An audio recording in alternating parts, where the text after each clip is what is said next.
사랑하는 성도 여러분, 우리의 믿음이 언제 제일 흔들리십니까? 손해보는 것 같을 때이십니까?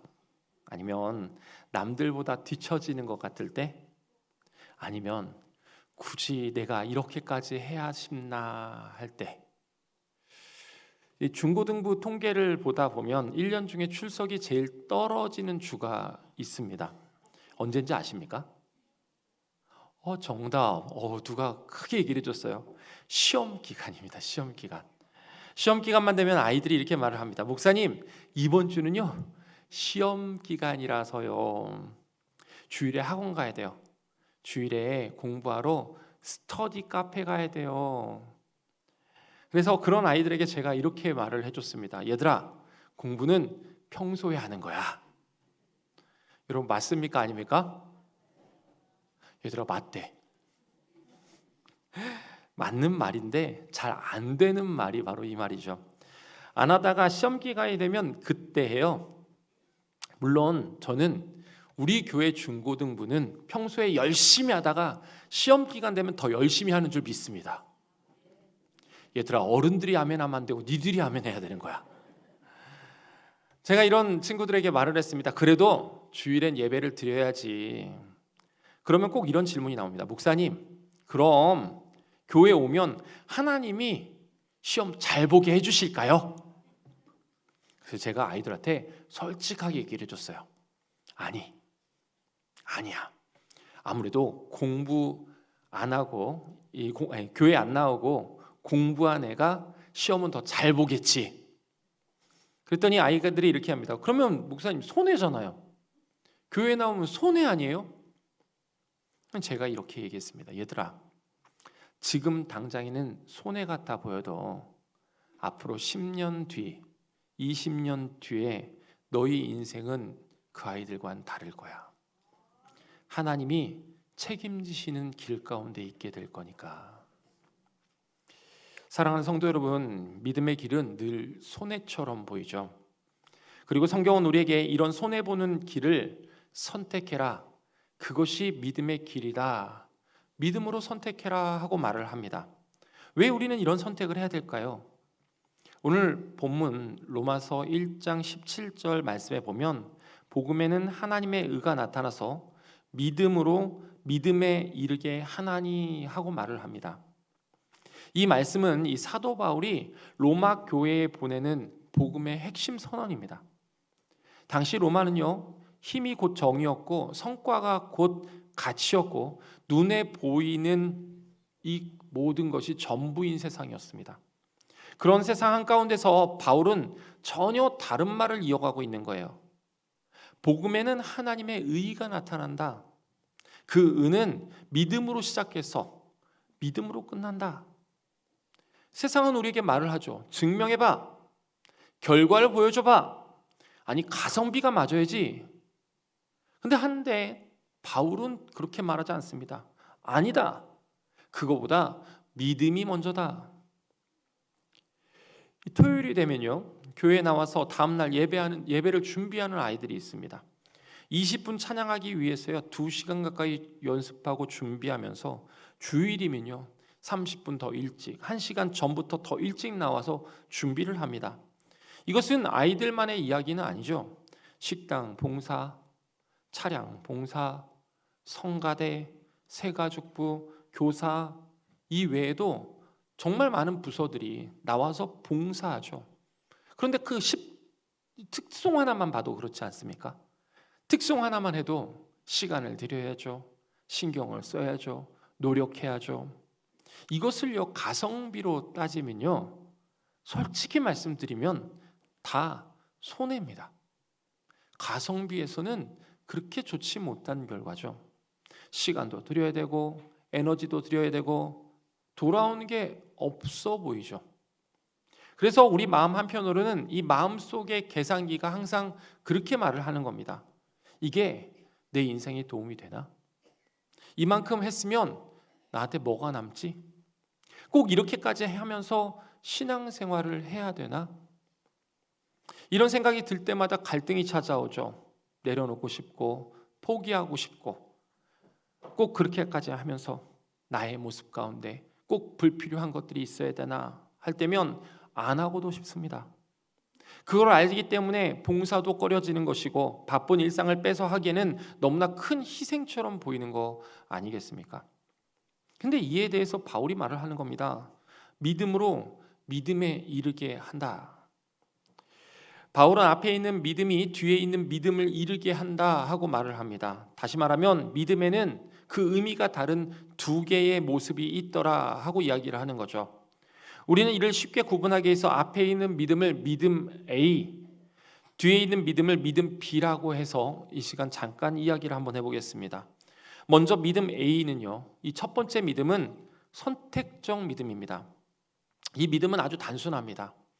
믿느냐 안 믿느냐를 묻는 겁니다. 조금 믿어요. 잘 모르겠는데요. 믿는 것 같은데요. 라는 이 중간이라는 답은 없습니다. 답은 두 개밖에 없어요. 믿는다, 안 믿는다. 그래서 우리가 말하는 이 두 개에 대한 답을 성경은 두 개의 결과로만 이야기하죠. 첫째는 천국, 둘째는 지옥이라 하는 겁니다. 믿으면 어디입니까? 천국. 안 믿으면 지옥. 그래서 바울이 말하는 첫 번째 믿음 A는 구원을 결정하는 믿음이라고도 얘기를 합니다. 그런 의미에서 여러분에게 물어보겠습니다.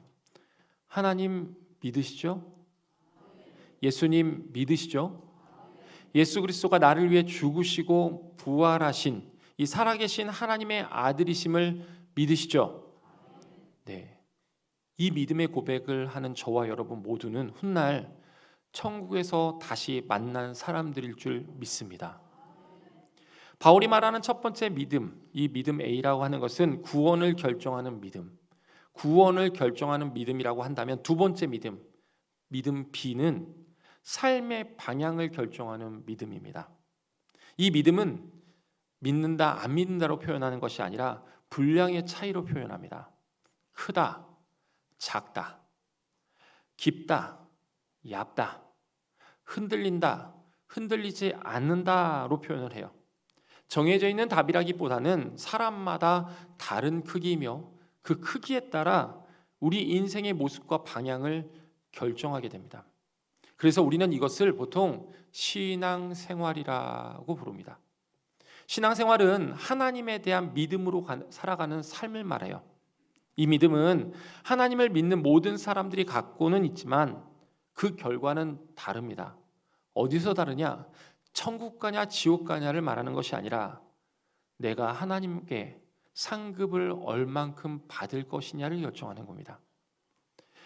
결국 이 믿음에 대한 부분은 내가 하나님을 얼마나 붙들 수 있느냐, 내가 하나님의 뜻을 얼마나 알고 신뢰하느냐, 내가 하나님을 얼마나 친밀하게 사귐을 하고 있느냐가 그 크기를 정하는 게 되는 겁니다. 이스라엘과 블레셋이 전쟁을 앞두고 대치하고 있었습니다. 양쪽 진영이 마주보고 있는 가운데 그 사이에 골짜기 하나가 있어요.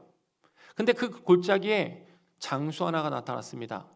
블레셋에서 정말 거대하고 큰 장수 하나, 골리앗이라는 장수가 등장을 한 겁니다. 그리고 말을 하는 거죠. 누가 나랑 싸울 수 있느냐? 이건 단순한 싸움의 제안이 아닙니다.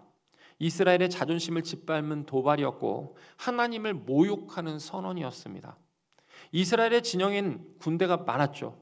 그 군인이 많은 가운데 그 골리앗의 모습을 보고 있습니다. 그런데 중요한 것은 아무도 움직이지 않습니다. 왜 움직이지 않았을까요? 그 나온 장수의 키를 보니까 어마어마하거든요. 그 체격을 보니까 엄청 크거든요. 그가 가진 무기를 보니까 어마어마하거든요. 그의 전투 경험에 대해서 들으니까 나는 상대도 안 될 것 같거든요. 그리고 내린 결론은 딱 하나입니다.